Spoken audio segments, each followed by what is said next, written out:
देख रहे हैं रिपब्लिक भारत। स्वागत है आपका रिपब्लिक बिग स्कैश स्टूडियो में। बड़ी खबरों को लेकर मैं हूं आपके साथ श्वेता श्रीवास्तव। सबसे पहले बुलेटिन में बात करेंगे पश्चिम बंगाल से आ रही एक बड़ी खबर की, और उसके लिए सीधे चलते हैं ग्राउंड जीरो पर मेरी सहयोगी अनुपमा के पास। अनुपमा, बताइए क्या बड़ी खबर वहां से आ रही है इस वक्त? बिल्कुल श्वेता, देखिए अपने दर्शकों को बड़ी खबर पश्चिम बंगाल से बताते हैं, जहां पर पश्चिम बंगाल के साउथ परगना के रामपुर गांव में कल देर रात जो है 6 बीजेपी कार्यकर्ता बुरी तरह से घायल हुए और आरोप जो है टीएमसी कार्यकर्ताओं पर लगा है। ये बड़ी खबर इस वक्त के अपने दर्शकों को बता दें, जहां पर पश्चिम बंगाल में राजनीतिक हिंसा लगातार बढ़ती ही जा रही है। 6 बीजेपी कार्यकर्ता जो है बुरी तरह से घायल हुए हैं।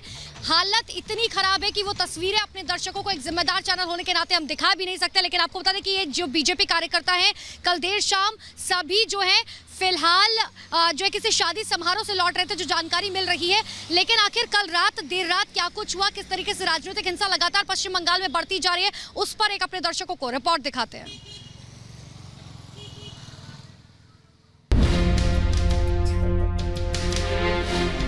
बीजेपी कार्यकर्ताओं पर बम से हमला, क्या हिंसा से जीतेंगे चुनाव? पश्चिम बंगाल के दक्षिण परगना में बीजेपी कार्यकर्ताओं को फिर निशाना बनाया गया। बीजेपी कार्यकर्ताओं पर बम फेंका गया। इस हमले में 6 बीजेपी कार्यकर्ता जख्मी हो गए हैं। अस्पताल की ये तस्वीरें ऐसी हैं जो हम आपको दिखा भी नहीं सकती।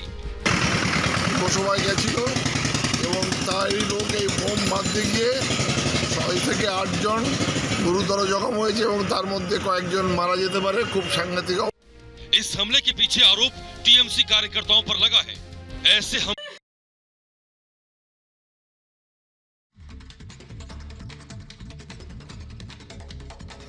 तो देखिए लगातार अपने हम दर्शकों को तस्वीरें दिखा रहे हैं कि राजनीतिक हिंसा किस तरीके से लगातार पश्चिम बंगाल के अंदर बढ़ती जा रही है। फिलहाल नंदीग्राम में मैं मौजूद हूं, लेकिन अब आपको लिए चलते हैं कलकत्ता, वो ब्रिगेड ग्राउंड जहां से कल प्रधानमंत्री नरेंद्र मोदी हुंकार भरेंगे। इतिहास की सबसे बड़ी रैली भारतीय जनता पार्टी से कह रही है। सीधे रुक कर लेते हैं सृष्टि का। सृष्टि हमारे साथ परेड ग्राउंड से बनी हुई। सृष्टि, उस ब्रिगेड ग्राउंड में कल इतिहास रचने जा रहा है और सबसे बड़ी बात यह कही जा रही है कि कई स्टार जो है नजर आएंगे उस ब्रिगेड ग्राउंड में प्रधानमंत्री नरेंद्र मोदी के साथ। क्या कुछ तैयारियां वहां पर चल रही है, कौन कौन से नेता जो है पहुंच रहे हैं, क्या जानकारी आपके पास?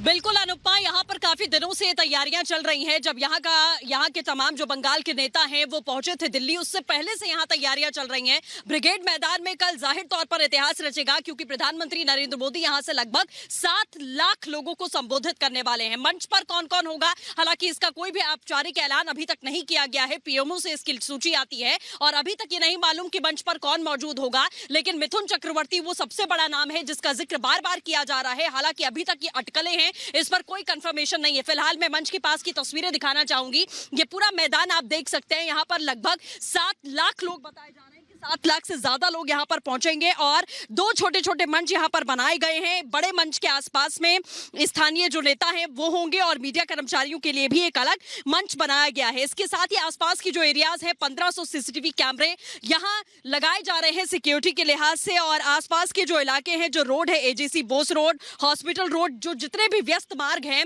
उन सभी को यहाँ पर बंद कर दिया जाएगा। इसके साथ ही शाम को किसी भी तरीके का ट्रांसपोर्टेशन यहाँ से नहीं होगा। इस तरीके की खबरें हैं कि 7 मार्च को रात 8 बजे से किसी भी बाहरी सामान की एंट्री यहां पर नहीं हो पाएगी। तो दुर्ग भेदने के लिए, बंगाल का दुर्ग भेदने के लिए प्रधानमंत्री नरेंद्र मोदी यहां पर अपनी पूरी ताकत झोंकते हुए कल हमें ब्रिगेड मैदान में दिखाई देंगे। और इसके साथ ही मैं बता दूं कि कल ही एक ऑल्टरनेट पदयात्रा ममता बनर्जी करने का ऐलान कर चुकी हैं। तो पहले भी देखा गया है, जब भी प्रधानमंत्री यहां पर आते हैं, यहाँ पर लोगों को संबोधित करते हैं, अपनी बातें रखते हैं। सृष्टि, आवाज पहुंच पा रही है अगर आप तक मेरी? तो देखिए प्रधानमंत्री नरेंद्र मोदी इतिहास रचने जा रहे हैं।